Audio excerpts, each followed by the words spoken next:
warahmatullahi wabarakatuh.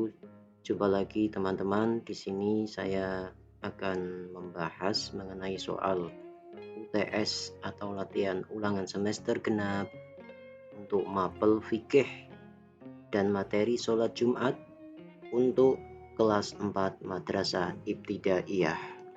Semoga soal latihan ini bermanfaat untuk menghadapi UTS ataupun penilaian akhir tahun. Langsung saja untuk soal nomor 1. Sholat yang dilakukan pada siang hari di hari Jumat disebut dengan titik-titik. A. Sholat duha, B. Sholat Jumat, C. Sholat witir, dan D. Sholat tahajud. Maka jawabannya adalah sholat Jumat. Soal selanjutnya. Dalil sholat Jumat terdapat dalam Al-Quran, yaitu surat A. Surat Al-Baqarah ayat 8, B.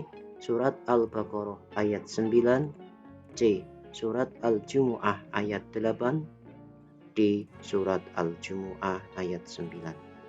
Maka jawabannya adalah D.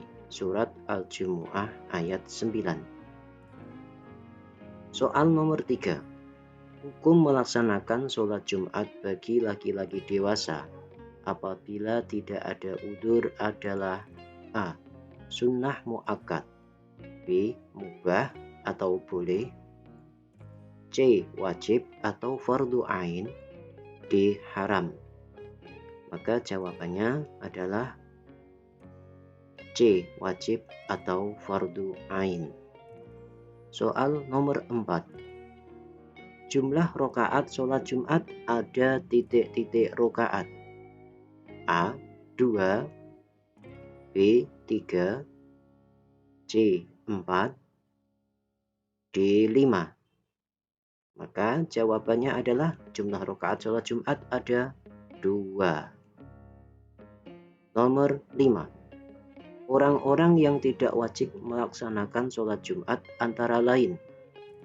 Perhatikan soalnya, yang tidak wajib melaksanakan sholat Jumat. A. Wanita, laki-laki dewasa, orang yang sibuk, hamba sahaya. B. Anak kecil, wanita, hamba sahaya, dan orang sakit. C. Orang sakit, orang yang bepergian, laki-laki dewasa, perempuan. D. Orang yang bekerja lembur, wanita, orang yang mukim. Ingat, yang tidak wajib melaksanakan sholat Jumat. Jadi jawaban A di sini masih ada yang wajib, yaitu laki-laki dewasa dan orang yang sibuk. Sedangkan jawaban yang B, anak kecil, wanita, hamba sahaya, dan orang sakit. Maka jawabannya adalah B, anak kecil, wanita, hamba sahaya, dan orang yang sakit. Dan ditambah satu lagi, orang yang tidak wajib melaksanakan sholat Jumat adalah orang yang sedang bepergian. Jadi ada 5. Namun bepergiannya dengan syarat tidak untuk berbuat dosa. Soal selanjutnya. Apabila ada seorang wanita atau perempuan telah melaksanakan sholat Jumat, maka A. Sholat Jumatnya sah dan tidak wajib melaksanakan salat duhur. B. Sholat Jumatnya sah, tetapi dia wajib melaksanakan sholat duhur. C. Salat Jumatnya tidak sah, karena dia wanita dan dia wajib melaksanakan salat duhur. D. Salat Jumatnya sah, namun dia wajib menambah 2 rakaat lagi setelah salat. Maka jawabannya adalah A. Jadi sholat Jumatnya orang perempuan itu hukumnya sah, meskipun dia tidak wajib melaksanakan sholat Jumat, tapi sholat Jumatnya itu sah dan dia nanti tidak wajib melaksanakan sholat duhur. Soal selanjutnya. Sebelum sholat Jumat dilaksanakan, maka didahului dengan titik-titik. A. Membaca sholawat, B. Membaca tahlil dan tasbih, C. Mengedarkan kotak amal, D. Membaca 2 khutbah? Maka jawabannya adalah tentu yang D. Membaca 2 khutbah. Soal nomor 8. Berikut ini pernyataan yang benar tentang pelaksanaan sholat Jumat adalah: A. Orang yang bepergian tidak wajib melaksanakan sholat Jumat, dan apabila telah melaksanakan sholat Jumat, maka dia wajib melaksanakan sholat duhur. B. Anak kecil apabila melaksanakan sholat Jumat, maka sholatnya tidak sah, karena dia belum mempunyai kewajiban melaksanakannya. C. Perempuan dewasa apabila telah melaksanakan sholat Jumat, maka dia tidak wajib melaksanakan sholat duhur. C. Laki-laki dewasa yang tidak melaksanakan sholat Jumat, maka dia tidak berkewajiban melaksanakan sholat duhur 4 rakaat, namun cukup 2 rakaat. Nah, pernyataan dari A sampai D yang benar adalah titik-titik, yaitu jawabannya adalah C. Perempuan dewasa apabila telah melaksanakan sholat Jumat, maka dia tidak wajib melaksanakan sholat duhur. Sedangkan untuk poin A, orang yang bepergian tidak wajib melaksanakan sholat Jumat. Betul. Akan tetapi apabila telah melaksanakan sholat Jumat, maka yang seharusnya adalah dia juga tidak wajib melaksanakan sholat duhur. Maka jawaban yang tepat adalah C. Soal nomor 9. Orang yang memberikan khutbah atau yang membaca khutbah disebut dengan titik-titik. Tentunya kalian sudah bisa menjawab pertanyaan ini ya, karena termasuk pertanyaan yang mudah. A. Apakah imam? B. Makmum? C. Muadzin? D. Khotib? Tentu jawabannya adalah D. Khotib. Soal nomor 10. Andi baru datang di masjid ketika imam sedang membaca Fatihah pada rakaat yang kedua. Berarti otomatis Andi tertinggal 1 rakaat. Maka yang harus dilakukan oleh Andi adalah A. Melakukan takbiratul ihram membaca Fatihah. Ketika imam telah salam, maka ia berdiri menambahi 1 rakaat. B. Melakukan takbiratul ihram membaca Fatihah. Ketika imam telah salam, maka ia berdiri menambahi 4 rakaat. C. Melakukan takbiratul ihram membaca Fatihah. Ketika imam telah salam, maka ia ikut salam. D. Duduk saja menunggu imam, setelah salam baru dia melaksanakan salat 2 rakaat. Maka jawaban yang tepat adalah karena dia tertinggal 1 rakaat, maka dia harus segera melakukan takbiratul ihram, kemudian membaca Fatihah secukupnya, kemudian nanti dia duduk ya, ikut imam. Setelah imam salam, maka dia berdiri lagi menambahi 1 rakaat. Soal selanjutnya.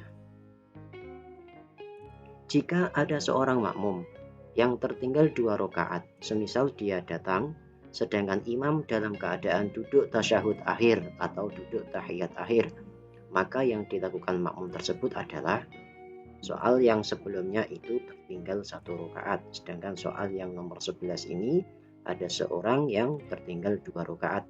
Maka yang harus dilakukan oleh makmum yang tertinggal 2 rakaat tersebut adalah A. Melakukan takbiratul ihram membaca Fatihah. Ketika imam telah salam, maka ia berdiri menambahi 1 rakaat. B. Melakukan takbiratul ihram langsung duduk bersama imam, dan ketika imam telah salam, maka ia berdiri menambahi 4 rakaat. C. Melakukan takbiratul ihram, melakukan sholat 2 rakaat dengan cepat agar dapat salam bersama imam. D. Melakukan takbiratul ihram, kemudian duduk tasyahud bersama imam. Setelah imam salam, baru dia berdiri menambah 2 rakaat. Maaf ya, tulisannya ada yang salah, takbiratul ihram, tapi yang betul adalah takbiratul ihram. Jadi jawaban soal nomor 11 ini, apabila dia tertinggal 2 rakaat, maka yang harus dilakukan adalah yaitu B. Melakukan takbiratul ihram, kemudian dia langsung duduk bersama imam. Dan ketika imam telah salam, maka ia berdiri dan menambahi 4 rakaat. Meskipun sholat Jumat itu berjumlah 2 rakaat, karena dia tertinggal 2 rakaat, maka dia malah menambahkan 4 rakaat. Berbeda kalau dia tertinggal 1 rakaat, maka cukup menambahkan 1 rakaat. Berbeda kalau dia tertinggal 2 rakaat, maka dia melakukan atau menambahi 4 rakaat setelah imam salam. Itu aturannya seperti itu. Sekarang soal nomor 12. Jumlah minimal. Nah, orang untuk melakukan sholat Jumat adalah, jadi berapa orang jumlahnya apabila di desa itu melakukan sholat Jumat itu minimal harus berjumlah A. 30 orang, B. 40 orang, C. 50 orang, D. 60 orang. Maka jawabannya adalah B. 40 orang. Dan apabila di desa itu kok kurang dari 40 orang, maka ada 2 alternatif, ada 2 pilihan. Yang pertama, orang-orang di desa itu melaksanakan sholat zuhur, dan alternatif yang kedua yaitu orang-orang tadi melakukan sholat Jumat, ikut gabung dengan tetangga desa yang telah melakukan sholat Jumat. Soal nomor 13. Jika ada seorang laki-laki dewasa tidak melaksanakan sholat Jumat karena ada uzur, maka yang harus dia lakukan adalah A. Melaksanakan sholat Jumat sendirian, B. Melaksanakan sholat zuhur 4 rakaat, C. Melaksanakan sholat zuhur 2 rakaat, D. Tidak usah melakukan sholat. Maka jawaban yang betul adalah B, yaitu sebagai gantinya melaksanakan sholat zuhur 4 rakaat. Soal nomor 14. Akibat bagi orang yang dengan sengaja meninggalkan sholat Jumat tanpa ada udzur adalah A. Allah akan mempersempit rizkinya sehingga dia jatuh miskin. B. Akan mendapatkan cemoohan orang-orang di sekitarnya. C. Allah akan menutup mata hatinya sehingga dia sulit untuk menerima petunjuk. D. Dia akan cepat menjadi kaya karena dia bekerja sendirian saat orang-orang melaksanakan sholat Jumat. Maka jawaban yang betul adalah C, yaitu Allah akan menutup mata hatinya sehingga dia sulit untuk menerima petunjuk kebenaran. Soal nomor 15. Berikut ini yang bukan merupakan kesunahan yang dilakukan ketika hendak melaksanakan sholat Jumat adalah A. Memotong kuku, menggunting kumis, B. Memperbanyak membaca sholawat, C. Memakai wewangian dan memakai baju yang berwarna putih, D. Sibuk bermain handphone bersama teman-teman. Ya, yang bukan merupakan kesunahan, maka sudah bisa ditebak jawabannya adalah D. Sedangkan kesunahan-kesunahan pada saat hari Jumat diantaranya adalah memotong kuku, menggunting kumis, mandi, memperbanyak sholawat, memakai wangi-wangian, dan memakai baju yang berwarna putih ketika berangkat mengambil jalan yang berbeda ketika dengan saat pulang, dan mendengarkan khotbah secara khusyuk. Baik teman-teman, sekian dulu untuk latihan soal ulangan tengah semester pada kali ini, yang mana pada soal ini membahas khusus materi sholat Jumat. Sekian, sampai jumpa kembali. Wassalamualaikum warahmatullahi wabarakatuh.